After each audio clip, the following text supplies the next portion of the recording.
பன்னீர் காட்டி ரோல் எப்படி பண்ணுறதுன்னு பார்க்கலாமா? Curd, lemon juice, ginger garlic paste, chilli powder, Kashmiri chilli powder, jeera powder, garam masala, kasuri methi போட்டு நல்லா மிக்ஸ் பண்ணிவிட்டு அது கூட கொஞ்சம் சால்ட்டு போட்டு மிக்ஸ் பண்ணிக்கோங்க. கட் பண்ணி வச்ச பன்னீர் துண்டுலையும் போட்டு மிக்ஸ் பண்ணிவிட்டு 10 மினிட்ஸ் ஃப்ரிட்ஜில் வச்சு எடுத்துக்கோங்க.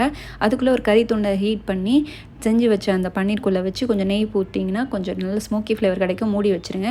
இன்னொரு கடாயில் எண்ணெய் ஊற்றி கேப்சிகம், ஆனியன் போட்டு அது கூட செஞ்சு வச்ச பன்னீரையும் போட்டு கலக்கிட்டு மூடி போட்டு ஒரு 7 மினிட்ஸ் வச்சுருங்க. மூடியை திறந்திங்கன்னா கொஞ்சம் தண்ணி விடும். ஓப்பன்லேயே 2 மினிட்ஸ் குக் பண்ணுங்கள். இன்னொரு பாத்திரத்தில் கொஞ்சமாக onion, chilli powder, chaat masala, salt போட்டு மிக்ஸ் பண்ணி தனியாக வச்சுக்கோங்க. சப்பாத்திக்கு மாவு பிசைய மாதிரியே பிசைஞ்சிட்டு அது கூட 1 கப் மட்டும் மைதா மாவு போட்டுக்கோங்க. நல்லா பிசைஞ்சிட்டு அது மேலே சப்பாத்தி தேய்க்கிற மாதிரி தேய்ச்சி எண்ணெய் ஊற்றி இந்த மாதிரி நீல வாக்கில் கட் பண்ணி ரோல் பண்ணிக்கோங்க.